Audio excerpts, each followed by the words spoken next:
ई आकाशवाणी गोरखपुर। अब रउआ सभे वेद प्रकाश पाठक से समाचार सुने। बनारस में आयोजित भइल 4 दिवसीय Y20 शिखर सम्मेलन का आज समापन हो गईल। सम्मेलन के अंतिम दिन चर्चा के निष्कर्ष पर आधारित श्वेत पत्र जारी कईल गईल।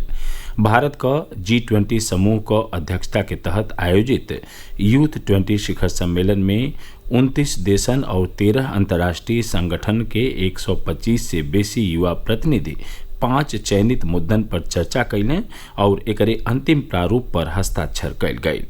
युवा प्रतिनिधि जौन 4 विषयन पर चर्चा के अंतिम रूप देलें, ओहमे कार्य क्षेत्र में नवाचार और 21वीं सदी का कौशल, विश्व के देशों में शांति स्थापना और सुलह, जलवायु परिवर्तन और आपदा जोखिम न्यूनीकरण, लोकतंत्र और शासन में नौजवानन का भागीदारी आ स्वास्थ्य कल्याण तथा खेलन के क्षेत्र में नौजवानन का भूमिका जैसन विषय शामिल रहने।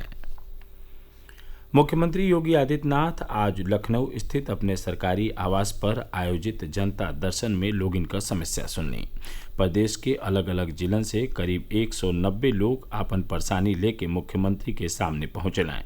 श्री योगी अधिकारियन के शिकायतन का समयबद्ध ढंग से निस्तारण कैले का निर्देश देने।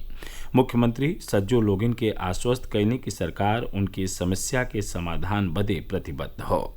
वहाँ के अधिकारियन के समस्या लेके आवे वाले लोगन के प्रति संवेदनशील व्यवहार अपनावत उनकर मदद कैले का निर्देश देने।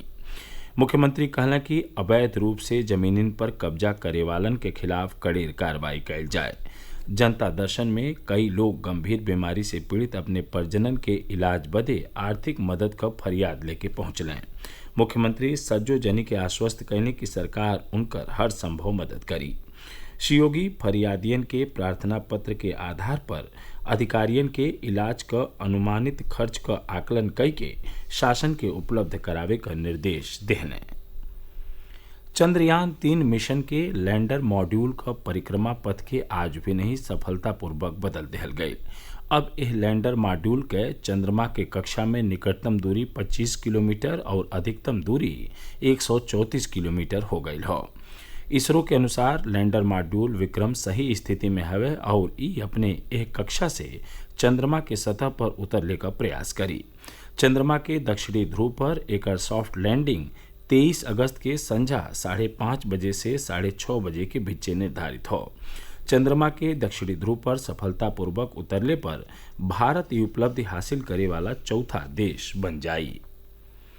प्रधानमंत्री नरेंद्र मोदी पूर्व प्रधानमंत्री राजीव गांधी के जन्मदिन पर उन्हें श्रद्धांजलि दिले हमें।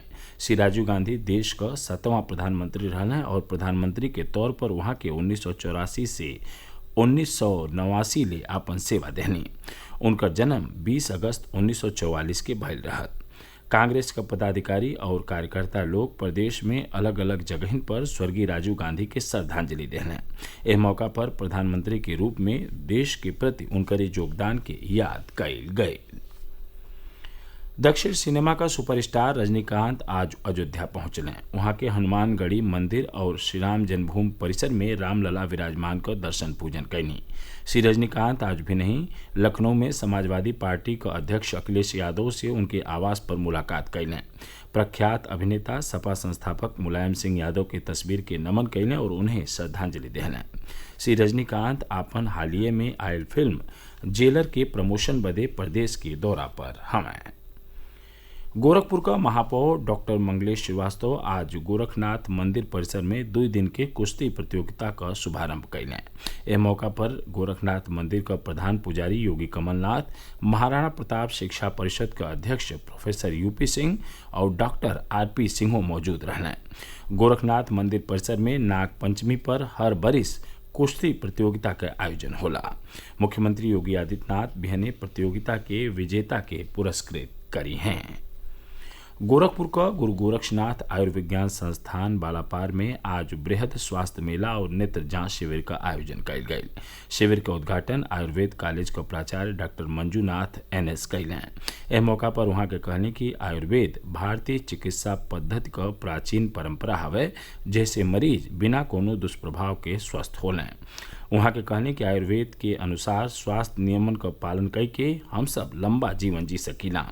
शिविर में कुल 589 मरीजन का जांच करके निःशुल्क दवा दिहल गई।